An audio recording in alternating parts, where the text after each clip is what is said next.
Sir, एक धर्म परिवर्तन कराने की एक अनोखा खुलासा हुआ है। किस तरह से धर्म परिवर्तन कराते थे, अब तक कितने लोगों का नामांकन करा चुके हैं, क्या इनका हुआ था?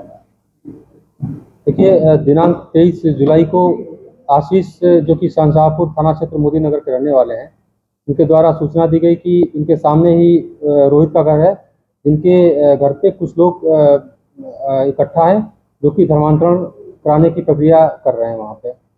इस सूचना पे उनके द्वारा तहरीर भी दी गई, इस लिखित तहरीर भी मिली थी।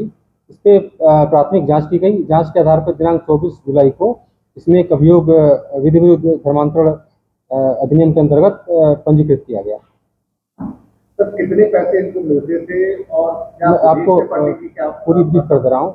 ये पंजीकृत करने के बाद इसमें विस्तृत जांच की गई है। जांच से प्रकाश में आया है कि रोहित के घर हापुड़ से एक महेंद्र नाम का व्यक्ति आया था।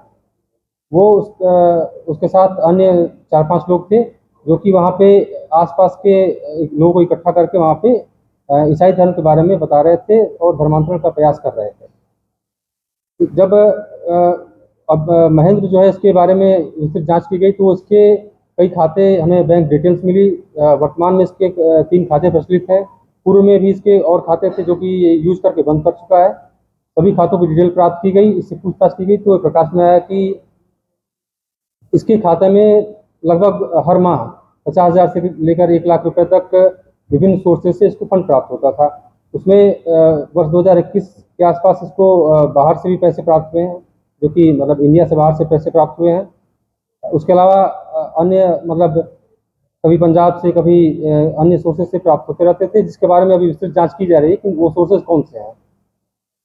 प्राप्त होने के बाद इसके द्वारा कई लोगों को वो पैसे डिस्ट्रीब्यूट किए जाते थे।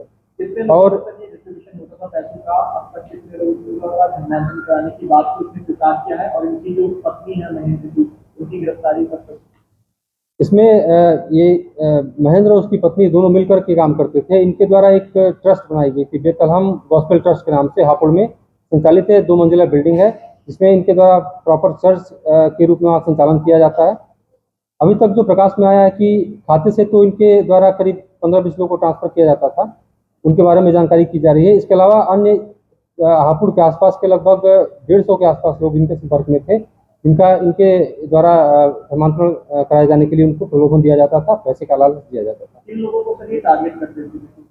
देखिए, इसमें अभी तक जो प्रकाश में आया, मुख्यतः ये कमजोर वर्ग के लोगों को, अनुसूचित जाति और जनजाति के लोगों को ही टारगेट करते थे, जो कि आसानी से इनके प्रलोभन में आए और उनका धर्मांतरण आसानी से कराया जा सके।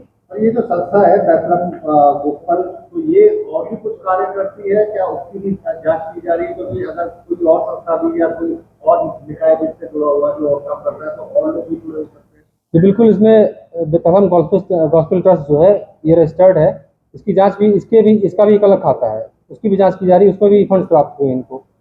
तो सभी की विस्तृत जांच की जा रही है। जो भी लिंक निकल के आएंगे आगे के भी और बैकवर्ड लिंक भी जो निकलेंगे, सभी पे जो है विधि अनुकूल कार्रवाई की जाएगी। सर, महेंद्र और जो इनकी पत्नी है, ये क्या पहले हिंदू थे और बाद में क्रिश्चियन बने, ईसाई धर्म में गए और उसके बाद ये काम शुरू किया और लोगों को कन्वर्जन कराने का? महेंद्र जो है लगभग 20 वर्षों से इससे जुड़ा हुआ है। अभी जो प्रकाश में आया है कि इनके द्वारा ऑफिशियली कोई कन्वर्जन नहीं किया गया है। अभी भी ये ऑफिशियली हिंदू ही हैं, और बाई प्रैक्टिस और बाई प्रीचिंग ये ईसाई धर्म का प्रचार प्रसार कर रहे हैं, प्रलोभन देकर लोगों को उस धारा से जोड़ रहे हैं। इसके पीछे का क्या कोई गैंग है, मोटिव क्या है?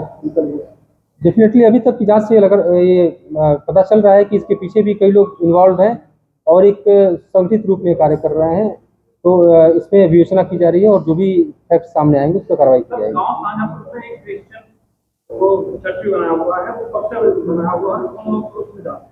ये जो वादी इसके आशीष हैं, वो आशीष के पिता जयकरण थे, जिनकी डेथ हो चुकी है 2 साल पहले।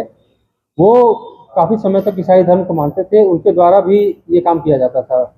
धर्मांतरण का प्रयास उनके द्वारा भी किया जाता था। आशीष के घर में ही वो जो है कथित रूप से चर्च स्थापित है, और वर्तमान में वहाँ पे कोई गतिविधि नहीं होती है, लेकिन ये 2 साल पहले जब पिता थे तब तक ये काम होता था वहाँ। अभी कितने लोगों की गिरफ्तारी होनी बाकी है? फिलहाल अभी इसमें 2 ही अभियुक्त प्रकाश में लाए गए हैं, एक तो महेंद्र है और एक उसकी पत्नी सीमा है। और अन्य के बारे में जांच करके जैसे हमें तथ्य मिलेंगे उसके आधार पर प्रकाश में भी लाएंगे, गिरफ्तारी भी की जाएगी। सर ये जो मोगरा का रहने वाला परमार है जिसको घर में अवस्थित किया जाता है, क्या करता है, किस तरीके से उन्हें टारगेट किया गया?